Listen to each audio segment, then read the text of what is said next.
Like, share and subscribe. ನಮಸ್ಕಾರ ವೀಕ್ಷಕರೇ, ಇಂದಿನ ಕಿದೀರ್ ಕೈರುಚಿಗೆ ಸ್ವಾಗತ. ನಾನು ಕೈರುಚಿಯಲ್ಲಿ ಇವತ್ತು ಕರ್ಬೂಜ ಹಣ್ಣು ನೋಡಿ, ಇದರದ್ದೊಂದು ರಸಾಯನ ಮಾಡ್ತಾ ಇದ್ದೇನೆ. ಇದಕ್ಕೆ ಬೇಕಾಗಿರೋ ಸಾಮಗ್ರಿ: ಒಂದು ಕರ್ಬೂಜದ ಹಣ್ಣು, ಅರ್ಧ ಹೋಳು ಹಸಿ ತೆಂಗಿನಕಾಯಿ, ಬೆಲ್ಲ, 2 ಏಲಕ್ಕಿ ಮತ್ತು ಸ್ವಲ್ಪ ಉಪ್ಪು.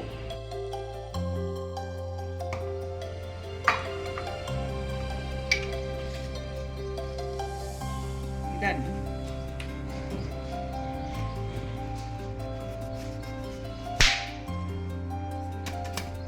ಕಟ್ ಮಾಡುವ.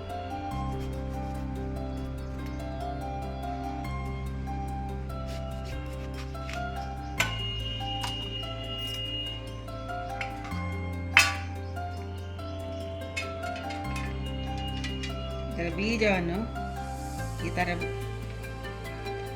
ತೆಗಿಬೇಕು.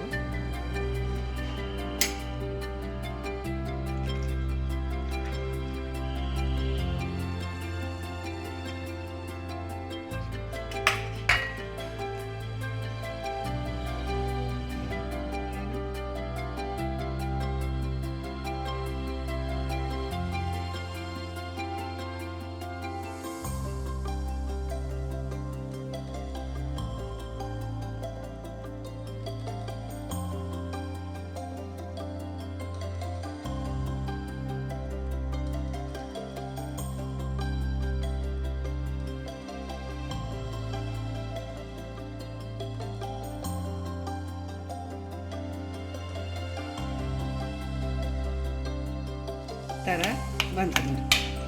ಹೀಗೆ ಅದರದ್ದೆಲ್ಲ ತಿರುಳನ್ನೆಲ್ಲ ತೆಗಿಬೇಕು. ಈಗ ತೆಂಗಿನ ಹಾಲು ತೆಗೆಯುವ. ತೆಂಗಿನ ಹಾಲು ಹಾಕಿ ಮಾಡೋದು. ಅದಕ್ಕೆ ಒಂದು ಪೂರ ಹಸಿ, ಎಷ್ಟು ಒಳ್ಳೆ ಹಸಿ ತೆಂಗಿನಕಾಯಿ ಬೇಕು. ಇದಕ್ಕೆ ಒಳ್ಳೆ ಹಾಲು ಬರ್ತದೆ.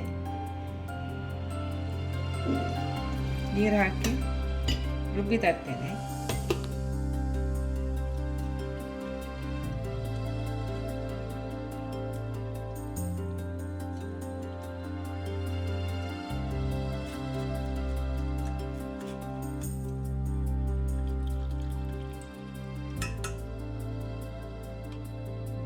ಈಗ ನಾನು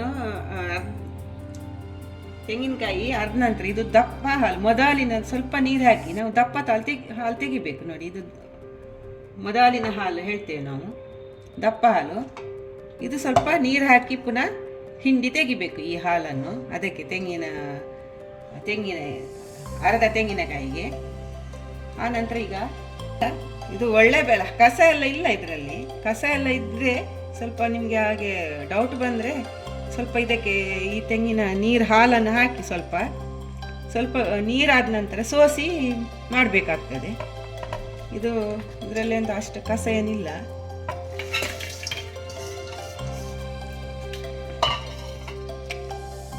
ಈಗ ಇದಕ್ಕೆ ಇದು ಸ್ವಲ್ಪ ದೊಡ್ಡದಿದ್ದನ್ನು ಹಾಕ್ತೇನೆ.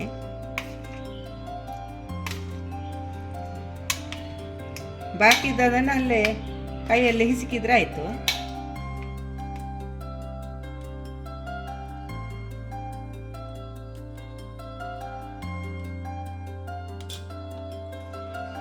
ಒಂದು ರೌಂಡು ರುಬ್ಬಿ ತರ್ತೇನೆ. ಈಗ ಅದು ಬೆಲ್ಲ ನೀರಾಗೋ ತನಕ ಇಲ್ಲ, 2 ಹರ್ಕೊಂಡು ಬಂದು ರುಬ್ಬಿ ತಂದೆ.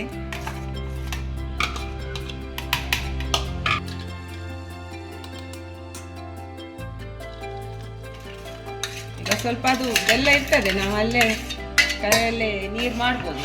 ಈ ಥರ ಮಾಡಿ ಸ್ವಲ್ಪ ಒಂದು 2 ನಿಮಿಷಕ್ಕೆ ಮಾಡ್ತಾ ಇದ್ರೆ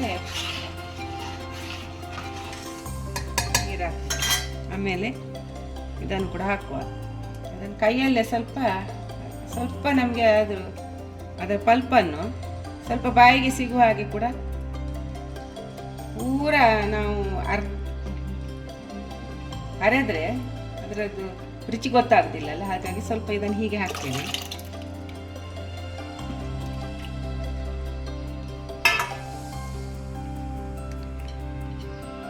ಈ ದಪ್ಪ ಹಾಲನ್ನು ಕೂಡ ಹಾಕ್ತೇನೆ.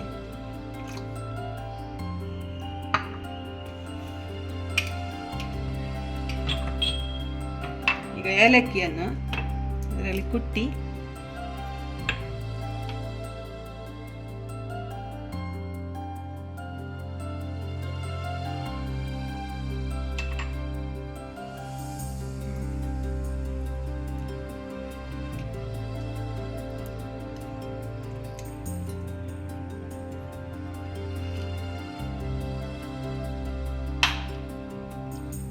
ಒಂದು ಚಿಟಿಕೆ ಉಪ್ಪು, ಇಷ್ಟೇ.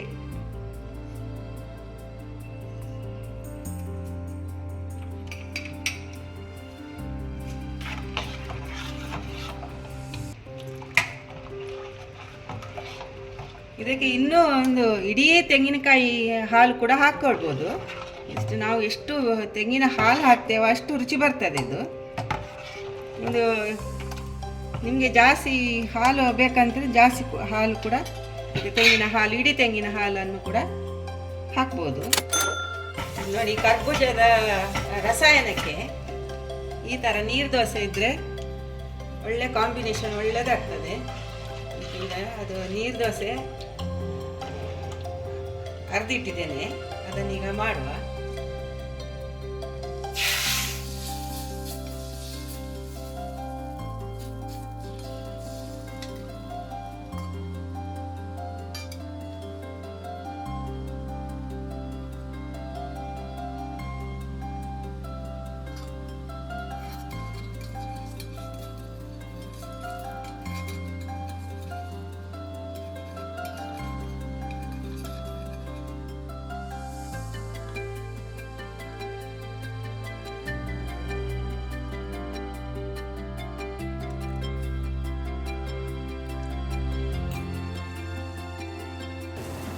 ನೋಡಿ, ಈಗ